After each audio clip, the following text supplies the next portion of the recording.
Hechos capítulo 9, versículos del 1 al 22.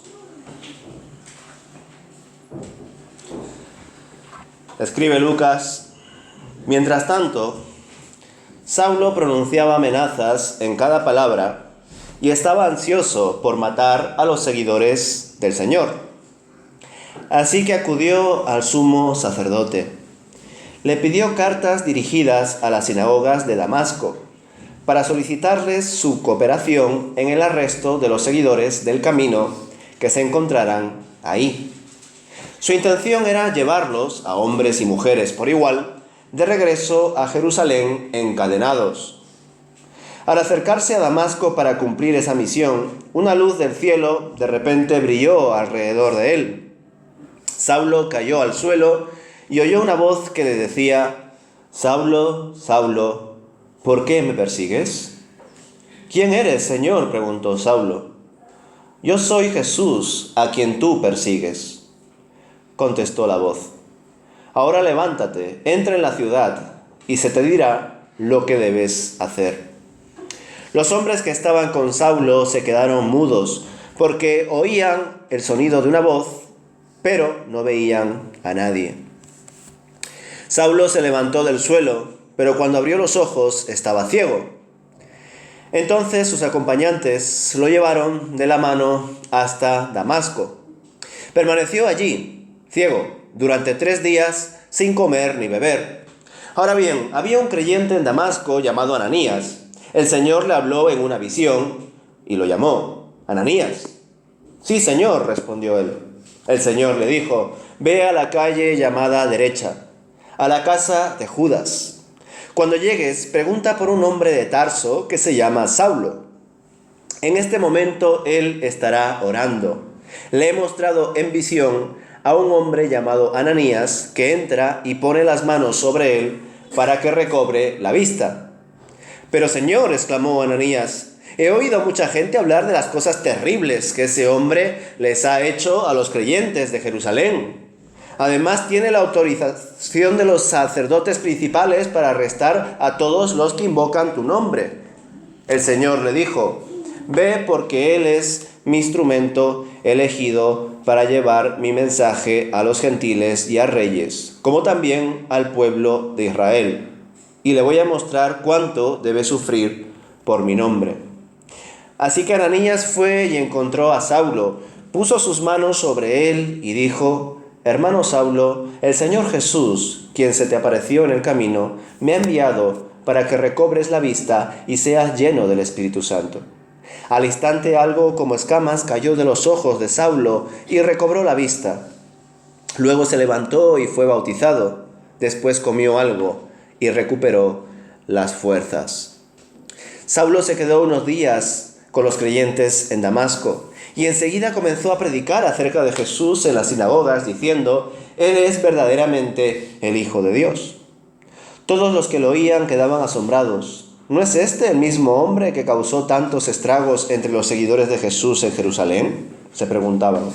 ¿Y no llegó aquí para arrestarlos y llevarlos encadenados ante los sacerdotes principales? La predicación de Saulo se hacía cada vez más poderosa y los judíos de Damasco no podían refutar las pruebas de que Jesús de verdad era el Mesías. Hasta aquí, hermanos, vamos a leer en el día de hoy este capítulo 9 de Hechos. Es bastante particular el hecho de que la conversión de Saulo de Tarso tuviera lugar justo después de la exposición del Evangelio a los judíos y samaritanos y justo antes de que el Evangelio comience a exponerse a los gentiles. Desde luego esto no pasó porque sí, no fue algo accidental ni al azar. Es muy oportuno además que justo hoy abordemos el testimonio de la conversión de uno de los primeros y más famosos perseguidores de la Iglesia. ¿Sabéis por qué? Porque hoy, 13 de noviembre, es el Día Internacional de Oración por la Iglesia Perseguida. Y si no lo sabíais, pues ahora lo sabéis. Y esta noche habrá un evento online que organiza el Ministerio de Puertas Abiertas, que es un ministerio que se encarga de dar voz a la Iglesia perseguida.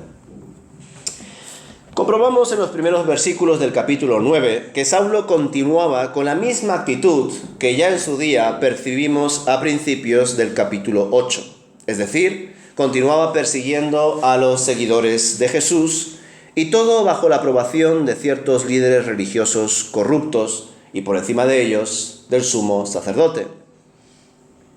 Por ello Lucas nos comparte la información de que Saulo había solicitado cartas al sumo sacerdote para ir a las sinagogas de Damasco y tener la autoridad para apresar a todos aquellos que pertenezcan al camino. Ya sabéis que Lucas llamaba a los seguidores de Jesús como los del camino, porque Jesús es, pues ya sabéis la verdad, el camino y la vida. Ya más adelante serán llamados cristianos. Vemos que a partir del versículo 3, Saulo, en medio de su afán por seguir a los cristianos, se encuentra en medio del camino con Cristo resucitado.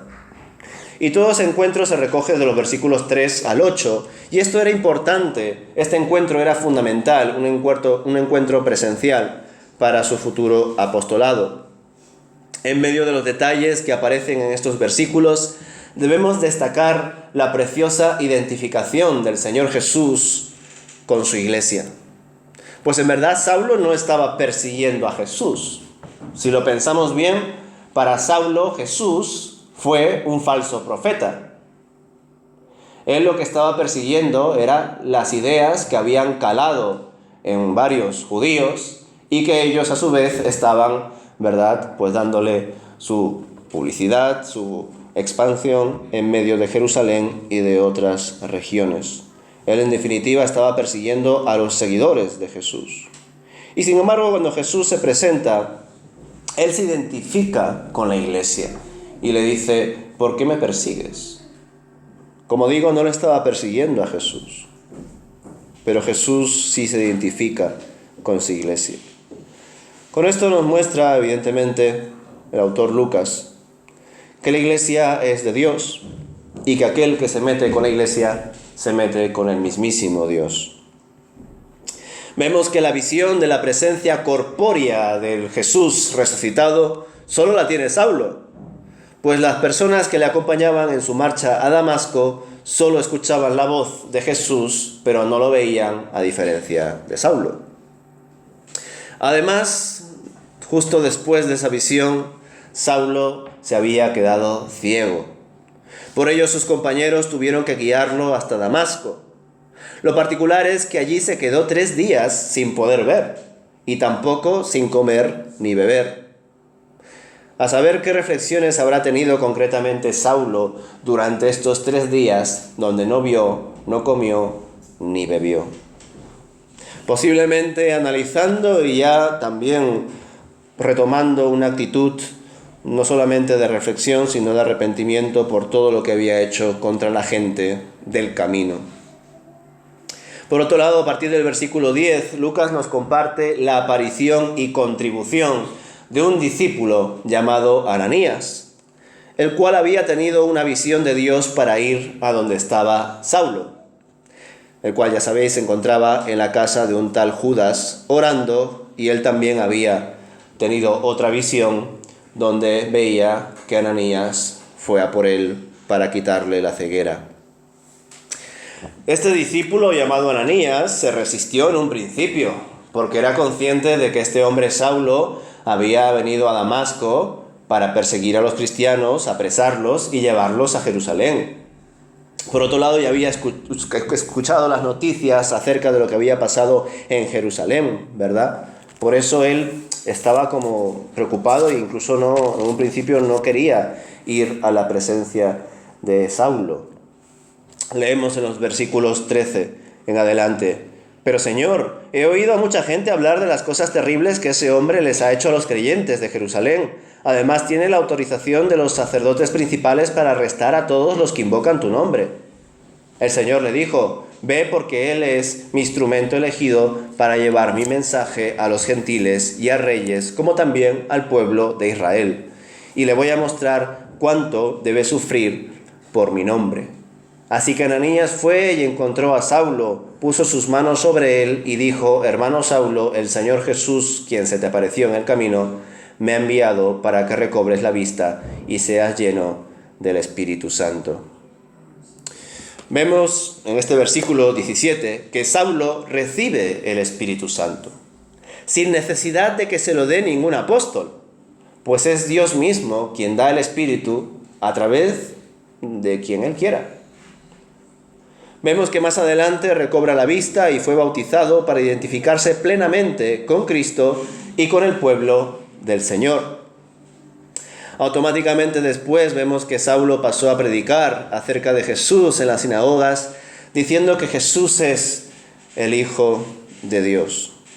Por supuesto, los judíos que lo oían se quedaban atónitos al ver cómo aquel que había sido enviado para perseguir a los seguidores de Jesús se había vuelto en un predicador del Evangelio de Jesús.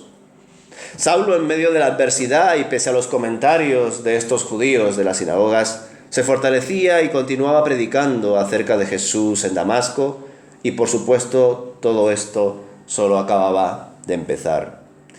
El ofensor pasó a ser defensor, el perseguidor pasó a ser perseguido, como veremos más adelante. ¿Qué pensáis, hermanos, acerca del testimonio de Saulo? Mucha gente le ha dado mucho bombo al tema de la conversión de Saulo. Varios teólogos consideran que el testimonio de Saulo es un testimonio dramático, de una conversión dramática. Y desgraciadamente se ha puesto en algunas ocasiones la carga de una conversión dramática en los hombros de personas que no tienen por qué haber pasado por una situación similar. Especialmente esta carga ha sido muy complicada de llevar para aquellos que no han nacido en un contexto hostil, para aquellos que incluso son de cuna evangélica, como dicen algunos pastores, es decir, que provienen de familias evangélicas y por tanto no ven claramente ese ACDC, ese tiempo antes de Cristo y después de Cristo, ¿verdad? A esas personas les resulta complicado entender en qué momento di ese paso y entendí que Jesús es el Señor y mi Salvador y que quiero seguirle y que quiero formar parte de su iglesia. ¿En qué momento di ese paso? Personalmente pienso que, desde luego, como ya lo podréis intuir, hemos intentado aplicar el testimonio y el contexto concreto de Saulo de Tarso, más conocido como Pablo, a situaciones y personas muy distintas. Y por tanto, muchas veces nos puede generar frustración la conversión de Saulo. En un principio, yo, por ejemplo, pensé que mi conversión era similar a la de él, porque en parte era una persona que evidentemente no perseguía a cristianos en el sentido que lo hacía, pero sí criticaba bastante el cristianismo y discutía bastante con personas que defendían las Escrituras. Pero luego, en un momento dado, pasé de ser un crítico a ser una persona que defendía lo que la palabra de Dios enseñaba. En un sentido es una conversión dramática, ¿no? Es como pasar de 0 a 100. Y en mi caso sí es relativamente fácil discernir cómo fue ese momento antes de Cristo y cómo es ahora este momento después de Cristo. Pero ciertamente, al menos en mi caso, mi conversión se asemeja más a la conversión del etíope eunuco. Porque el etíope eunuco se encontraba volviendo a la región donde él era funcionario, después de haber visitado Jerusalén, leyendo las Escrituras. Concretamente leyendo un fragmento de Isaías, donde se hablaba de Jesús. Él leía ese texto y no entendía qué es lo que ese texto verdaderamente estaba diciendo. De hecho, cuando Felipe ya se acercó al camino y le preguntó que si sabía lo que estaba leyendo, que si lo entendía, él le dijo, ¿no? ¿Cómo voy a entender si no hay nadie quien me explique? En mi caso fue así, solo que yo no tuve nadie que me explique. Digamos que en un momento dado pasé de ser una persona que leía la palabra de Dios y no entendía nada, a un momento determinado tener deseos de leer la palabra de Dios, leerla y empezar a entender las cosas. Ciertamente, hermanos, cada uno vive su contexto, su realidad. Y yo creo que cuando tratamos héroes de la fe o siervos y personas bastante destacadas del Nuevo Testamento, no necesitamos necesariamente identificarnos con todo, aunque es cierto que podemos ser más afines con ciertas personas más que otras. Ya os lo comenté también hace ya varios meses, lo que un predicador comentó. El día en el que una persona coja una Biblia, la abra, la lea y lo crea, ese día muchos cristianos deberíamos de sentirnos avergonzados. ¿Por qué este predicador dijo eso? ¿Porque estaba mal que eso pase? Por supuesto que no. ¿Porque estaba desprestigiando la sociedad bíblica? Por supuesto que no. Este predicador lo dijo así porque entendió que varias personas se acercan al Señor no por la labor de la iglesia. Todo lo contrario. En muchos momentos las iglesias están preocupadas por cosas que no deberían de ser sus preocupaciones ni sus ocupaciones. Este predicador lo comentó así porque Dios tiene que seguir adelante con su plan. Tiene que seguir adelante con la extensión de su reino. Y si las iglesias no hacen su labor misionera, su labor de evangelización, el Señor levantará personas de la nada. Él mismo les dará esa convicción. Y esa fue la pregunta también que os compartí el viernes con el testimonio del etíope eunuco. Sí, fue bautizado. Entendemos que creyó. Es más, podríamos entender que recibió también el Espíritu, aunque nadie le impuso las manos como a otros. Pero ¿qué pasó con él, verdad? ¿Quién discipuló al etíope eunuco? Porque él se iría a la región de donde era funcionario, pero estaría solo allí, ya que el cristianismo o los seguidores del camino todavía no se habían expandido, ¿verdad? Estaban recién en ese proceso, en algunos casos además, no tanto de evangelización, sino más bien de huida. Estaban huyendo de Jerusalén porque habían matado a Esteban y a varios ya habían encarcelado, y había además un hombre que presidía toda esa persecución llamado Saulo. Pues, en efecto, hermanos, cuando reflexionamos en estos casos, como el etíope eunuco o Pablo, pues nos surgen muchas inquietudes. Por ejemplo, no sé si os habéis formulado esta pregunta. ¿Creéis que Saulo estaba como predestinado a ser usado sí o sí por Dios? ¿Dónde está la libertad de Saulo? Podría haber respondido, hipotéticamente estamos viéndolo, ¿vale? Saulo al Señor Jesús, que lo estaba viendo y escuchando, paso de ti, por decirlo más contemporáneo. No quiero saber nada contigo. Pues es una pregunta que yo me formulo, hermanos. Yo ya sé que hay creyentes que consideran que sí existe la predestinación, que Dios elige quiénes son los que se van a salvar, y hay otros creyentes que consideran que no, que cualquiera, siempre y cuando dé ese paso de aceptar el Evangelio, puede obtener gratuitamente la salvación.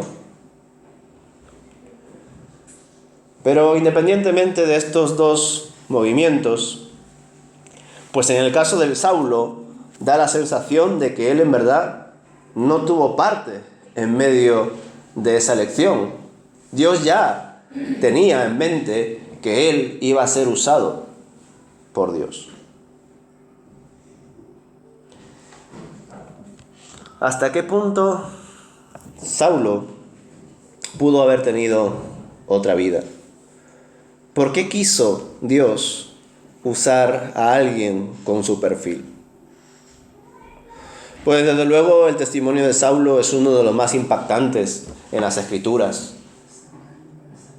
Aquel que era ofensor, que pasó a ser defensor. Aquel que perseguía y que pasó a ser perseguido.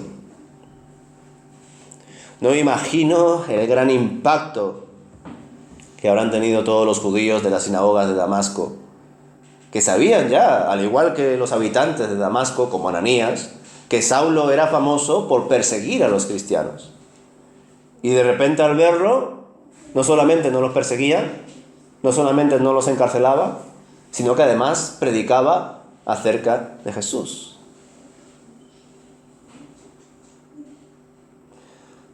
No sé si dar un ejemplo que desde luego va a sonar absurdo en el día de hoy. Es como si un líder político que esté persiguiendo ahora mismo a Corea, por ejemplo, a los cristianos de Corea, vaya a una región donde sabe que hay cristianos ahí congregados de forma clandestina y en el camino es tocado por el Señor y en vez de perseguirlos, predica y los defiende. Sería algo así. Y desde luego pero que muy particular para nosotros. Casi impensable para algunos. Cuando pienso también, hermanos, en cómo Saulo presidió la persecución, cómo por supuesto se puso bajo la autoridad del sumo sacerdote y de los líderes religiosos, él no actuó como un llanero solitario. Él sabía que debía tener el permiso de los líderes que estaban por encima de él para hacer lo que él hizo. Necesitaba una autoridad para ello. Pero por otro lado vemos que pese a toda esa persecución, los apóstoles seguían con su labor. Los discípulos, incluso diáconos, seguían predicando. Algunos huían, quizá por duda, quizá por miedo, pero a otros incluso en medio de esa huida seguían con el mensaje. Entonces, hermanos, teniendo en cuenta que hoy es el Día Internacional de la Oración por la Iglesia Perseguida, me permití preguntarme cómo era la persecución en los tiempos de los discípulos de Jesús y cómo es la persecución hoy en día. ¿Habéis intentado hacer un análisis de cómo fue la persecución y cómo es la persecución? Bueno, quizá hay algunos que no sepan los datos de la persecución hoy en día contra los cristianos. Quizá alguno de vosotros sí sabe bastante, porque incluso tiene contacto con estas agencias como Puertas Abiertas, ¿verdad? Pues cuando tuve también la oportunidad de grabar al director de Puertas Abiertas, que visitó la Facultad de Teología que está en Alcobendas, al norte de Madrid, y ver y escuchar su exposición acerca del ministerio que él representa y también la visión que él tiene como director, pues estaba reflexionando en que evidentemente la persecución es distinta por cuanto son contextos distintos, eso está claro. Pero también es cierto que la persecución hoy en día, o mejor dicho, la forma de obrar de los cristianos es bastante diferente en asuntos que quizá no debería de serlo. Si vemos en líneas generales el ministerio de los apóstoles, de los diáconos y del mismo Pablo, nos damos cuenta de que ellos tenían una metodología muy particular. No solamente la de que iban por un lado a los judíos, por otro lado a los gentiles, especialmente en Pablo, sino que eran capaces de predicar en aldeas, visitar las casas y hablar con las familias, pero también se encontraban ante situaciones donde debían dar testimonio de su fe ante reyes, ante gobernantes, ante autoridades religiosas y políticas. Esto lo vemos en casi todos, ¿verdad? En los apóstoles, en varios discípulos. Esteban, aún siendo diácono, lo hizo con bastante valentía. En el caso de Esteban, pues murió inmediatamente después de hacerlo. Y estaba pensando, por supuesto sin generalizar, sino teniendo en cuenta algunos casos, que es cierto que la persecución ante los cristianos, ante las iglesias que están en países hostiles, es una persecución que se da ante una resistencia, no tanto ante una acción directa. Es decir, que aquellos cristianos que están siendo perseguidos en Oriente Medio, en Corea, o en algunas otras regiones, una vez más digo, no todos, sino varios de ellos, están siendo perseguidos porque se resisten a las ideologías y a las propuestas políticas de sus líderes, que mayoritariamente son personas, entre otras cosas, ateas. Pero no es tanto una persecución porque vean que esos grupos crezcan, o porque vean que esos grupos se oponen hacia su política.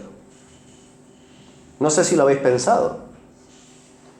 Es decir, la persecución que yo veo en Jesús, en los apóstoles, en los diáconos y en el mismísimo Pablo, es una persecución que se da porque la Iglesia está activamente compartiendo el Evangelio y enfrentándose a los mismos políticos y a autoridades religiosas corruptas, aun a sabiendas de que después de ese juicio podrían morir. Sin embargo, en algunos casos, en la actualidad, la persecución es por resistir a sus ideologías, a sus políticas, y esconderse por ello.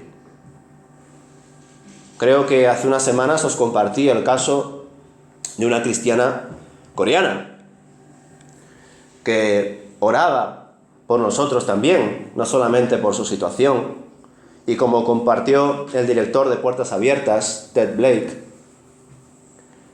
los cristianos perseguidos, según su experiencia, que es mucho más cercana que la nuestra, no oran para que se les quite la persecución. Ellos oran y piden oración para que el Señor les dé fuerzas en medio de la persecución, en medio del encarcelamiento, en medio de todos los padecimientos que sufren por ser cristianos. De hecho, y Ted Blake comentó que por supuesto esta oración quizá no nos guste, pero varios de los cristianos que son perseguidos hoy oran para que nosotros también pasemos por situaciones como ellos. Y claro, yo sé que algunos se pueden sentir como indignados, ¿cómo que están orando para que nos persigan? ¿Qué mal le hemos hecho nosotros a ellos para que oren por eso?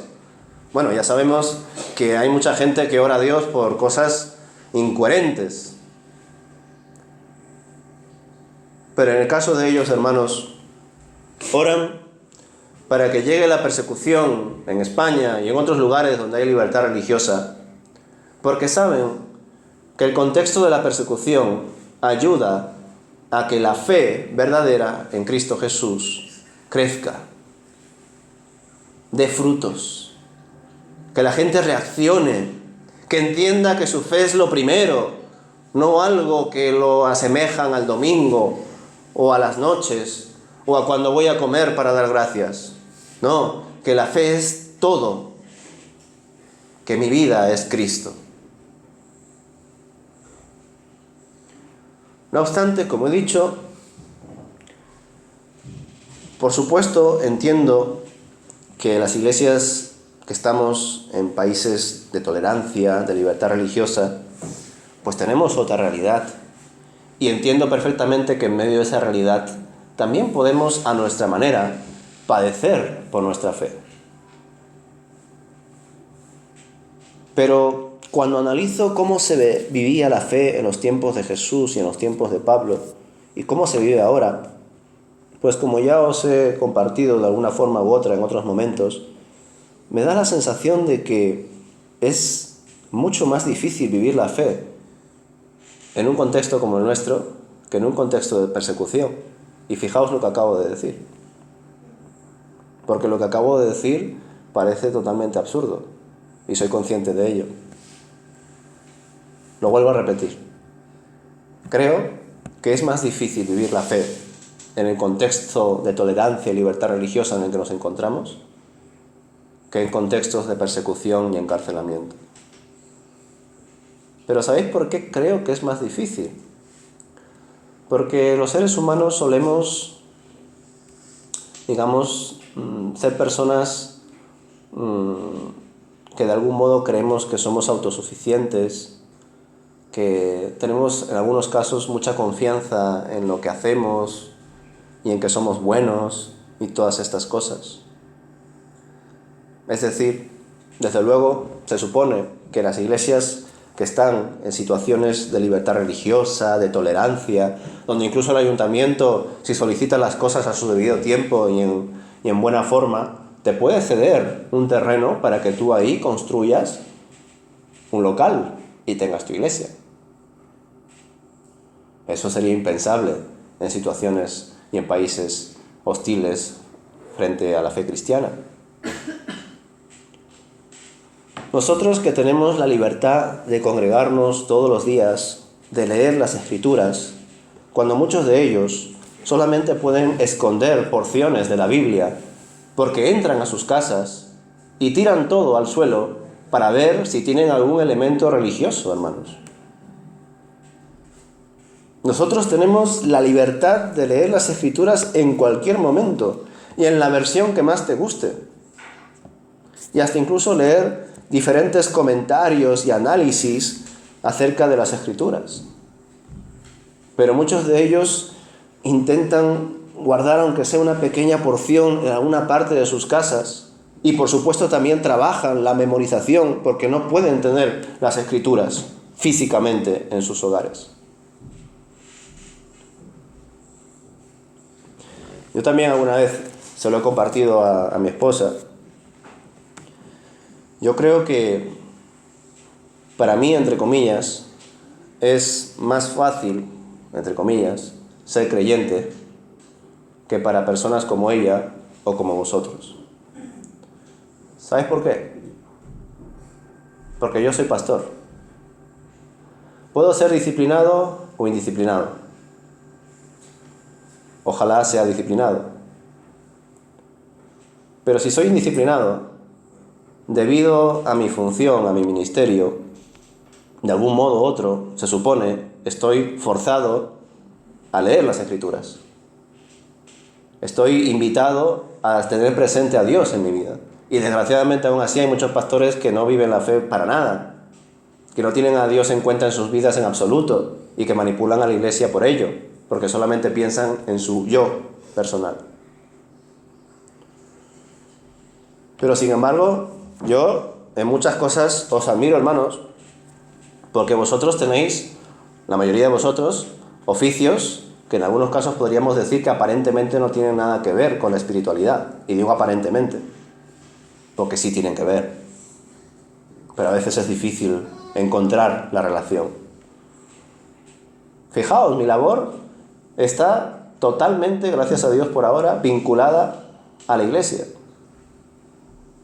Sirviendo en la Facultad de Teología, sirviendo aquí y realizando otras áreas que tienen que ver también con los ministerios que se pueden realizar en Madrid o en otros lugares. Entonces, yo estoy todo el rato empapado de ello, pero no solamente porque quiera, sino porque he asumido esas responsabilidades. Pero sin embargo, vosotros tenéis trabajos, pues, que muchos titulan como seculares. Algunos enseñáis, otros realizáis trabajos de administración o de limpieza, qué sé yo. Y aparte de eso, tenéis que apartar un tiempo cada día de vuestra vida para reflexionar y crecer en la palabra de Dios. Yo, mi trabajo es eso, y aparte también, siempre en verdad, estar pensando en Dios. Y el vuestro también. Pero la diferencia es que vosotros tenéis más, entre comillas, distracciones. Tenéis más posibilidades de entender que lo que hacéis no tiene absolutamente nada que ver con Dios. Aunque eso es mentira. Por eso pienso y admiro a la gente que no se dedica a tiempo completo, como lo dicen algunos, o que no se dedica siempre a las cosas del Señor. Y es irónico porque la mayoría de la gente es al revés. La mayoría de la gente tiene en gran estima a los misioneros y a los pastores porque son las personas que Dios ha apartado para guiar a la iglesia. Son personas que se han formado para predicar la palabra de Dios. Y sí, es cierto. Y es por eso que son más sensibles a ello. Adquieren ya ese hábito porque están constantemente en ello. Pero es más difícil adquirir esos hábitos cuando nuestro día a día aparentemente no tiene nada que ver con la fe. Pero nosotros debemos encontrarle el sentido. ¿Qué podemos hacer nosotros, hermanos, por la iglesia perseguida? ¿Es la persecución en sí el problema o es el problema más bien la actitud que podamos tener ante ella? Ted Blay, el director de Puertas Abiertas, compartió en su exposición que desde su experiencia existen dos tipos de iglesias. Las iglesias que se encuentran en situaciones, afortunadamente, de libertad religiosa, de tolerancia, e iglesias que se encuentran en contextos hostiles de persecución. Por lo general, las iglesias que se encuentran en contextos de tolerancia y libertad religiosa son iglesias que abundan en recursos económicos, de acondicionamiento del local, de ministros, de conocimiento porque pueden acceder a internet y a muchos recursos, etcétera, etcétera, etcétera. En cambio, aquellos que pertenecen a iglesias que son perseguidas se encuentran en lugares donde no pueden acceder fácilmente al conocimiento de la palabra de Dios. La mayoría de ellos pasan por muchas necesidades, guerras, discriminación, pobreza, hambre. Pero sin embargo, aunque las iglesias de un lado tienen muchos más recursos que las iglesias que están en el otro lado, las iglesias que están en ese lado de pocos recursos tienen más conocimiento de Dios que aquellos que tienen muchos recursos. Entonces este director en ningún momento quiso, al igual que yo tampoco quiero, discriminar a ningún grupo, a ninguna parte de esto que os estoy comentando. Él lo que compartió fue que deberíamos de complementarnos los unos a los otros. Si nosotros tenemos muchos más recursos que los que tienen estos hermanos y estas iglesias, que lo podamos compartir con ellos. Y es por eso que en momentos determinados, enviamos ofrendas, ayudas, medicamentos, etc. Pero también nosotros debemos, hermanos, de nutrirnos de su conocimiento, de leer sus testimonios, porque ellos, al vivir la fe en un contexto hostil, evidentemente tienen muchísimo más presente la fe en Dios y el conocimiento de Dios. Y por tanto ese conocimiento nos debe de ser de bendición a nosotros. Porque nosotros, debido a que tenemos otras ocupaciones, otras realidades, quizá no podemos llegar a esos puntos de reflexión.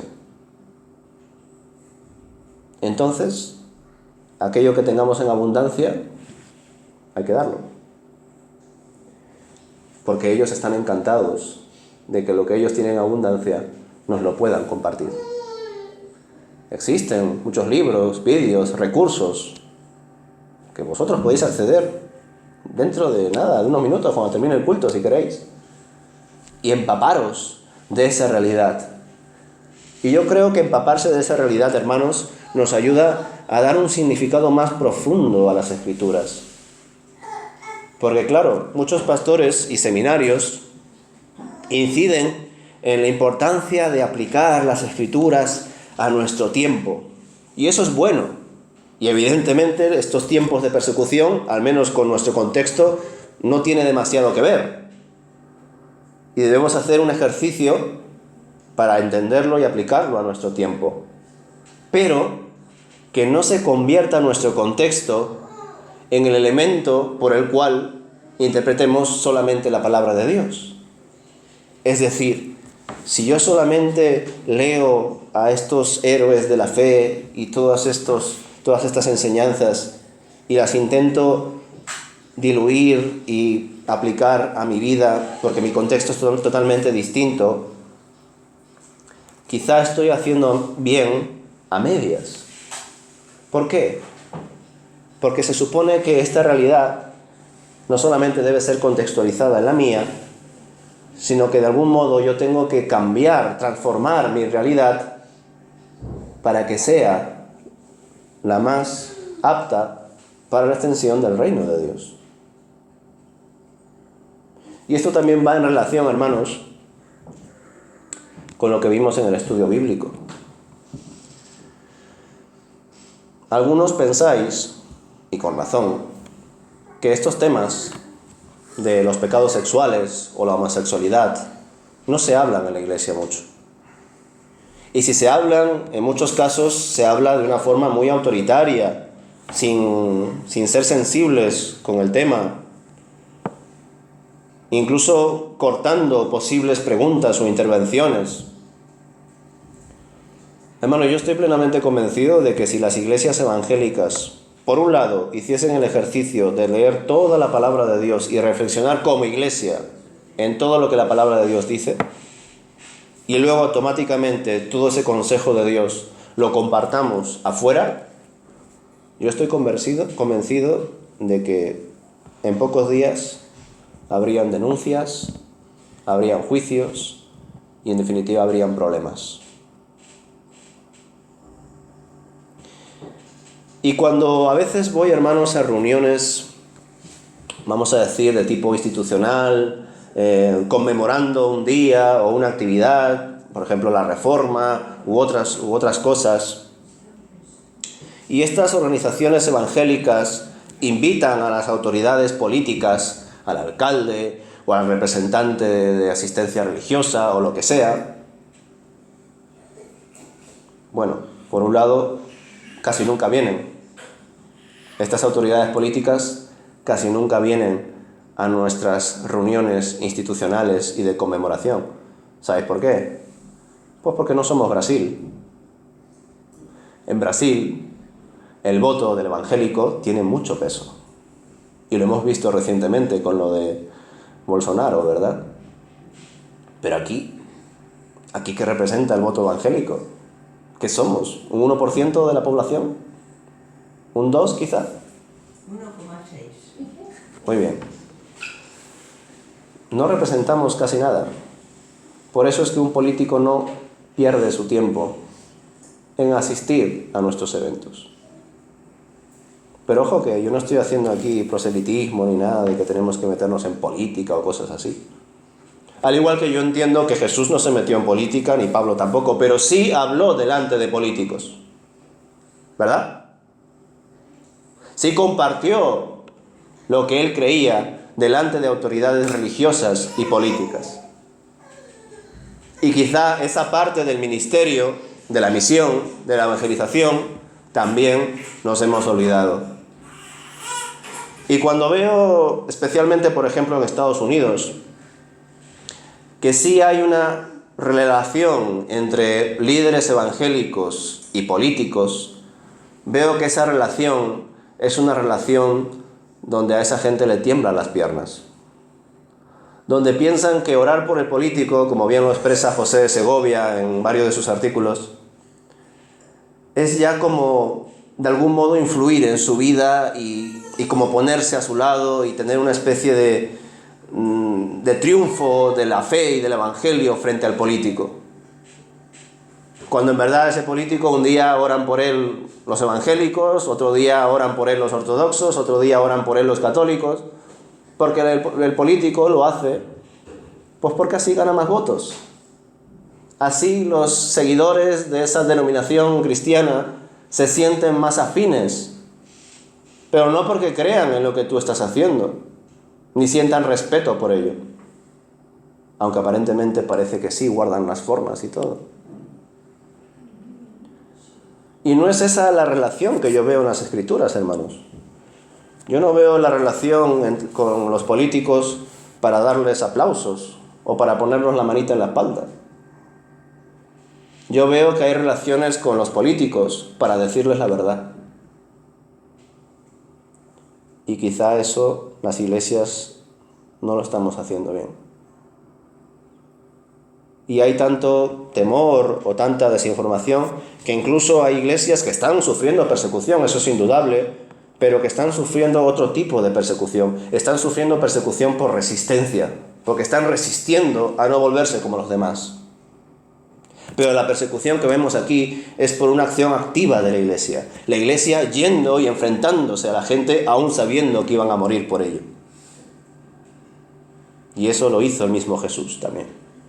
No fue una invención de la iglesia posterior que dijeron vamos a ser más radicales. No, Jesús fue el más radical. Y se supone que somos seguidores de Jesús. Por eso, hermanos, cuando reflexiono en la iglesia perseguida, por supuesto, oro al Señor por ello. Oro para que la iglesia en general, tanto la que está siendo perseguida como la que no, permanezca unida, hermanos, y lea toda la palabra de Dios. Quizá varios también de los que son perseguidos y solamente tienen el Nuevo Testamento o un evangelio o una porción, no tienen tampoco la oportunidad, y Dios lo sabe, de leer todo el consejo de Dios. Pero nosotros sí.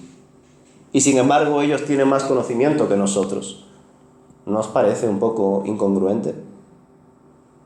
Nosotros tenemos más acceso al conocimiento y sin embargo ellos, por su experiencia, conocen mucho más de Dios, en varios casos, que nosotros. Como digo, hermanos, Dios es un Dios poderoso y también gracioso o irónico. Escogió a un perseguidor para ser uno de los mayores fundadores de las iglesias cristianas en el mundo. Y ojalá Dios siga escogiendo a personas hoy en día y en el futuro cercano que puedan ayudarnos a leer todo el consejo de Dios y aplicarlo en nuestras vidas, hermanos. No podemos ser tampoco apolíticos, hermanos. Y yo sé que por diferentes daños que han habido y que siguen habiendo en algunas iglesias, hay muchas iglesias donde no se habla de política. Y en parte me parece bien que no se hable de política, porque no es el tema de la Biblia. Pero sí son asuntos que se tocan en determinados momentos, porque somos seres sociales y somos seres políticos, aunque no queramos hablar de política. Por eso, hermanos, entiendo que debemos de poner en común nuestras sensibilidades. Algunos pueden ser de izquierdas, otros de derecha, o no sentirse identificado con ninguno de ellos. Pero que aún así, hermanos, al final, más allá de una ideología o de otra, de un partido o de otro, que busquemos la unión en Jesús y que actuemos como Él actuó, que nos dejemos llevar por su Espíritu. Y ojalá como iglesia podamos actuar dignamente delante de Dios y de los hombres. Como dije la otra vez, actuar de tal manera en la cual quizá el Señor se ponga de pie, como lo hizo con Esteban, que puede ser algo anecdótico o puede tener algún peso de interpretación, ¿verdad? Que aquel que estaba sentado en el trono, cuando vio todo el testimonio de Esteban y que iba a ser apedreado, se puso de pie. También quizás se puso de pie porque era el juez y el abogado. Y a Esteban le estaban juzgando indebidamente. Él les está exponiendo la verdad y sin embargo estas autoridades políticas y religiosas pensaban que estaba fallando a la ley. Pues hermanos, oremos por la iglesia perseguida, no solamente porque hoy sea el día de la oración por la iglesia perseguida, sino porque la iglesia perseguida también nos enseña que esto que leemos no era algo de hace 2000 años, sigue pasando ahora. De algún modo u otro, personas están muriendo hoy por su fe en Jesús. Y nosotros, que tenemos tantas facilidades y tantos recursos, debemos hacer un esfuerzo por también ser buenos seguidores de Jesús.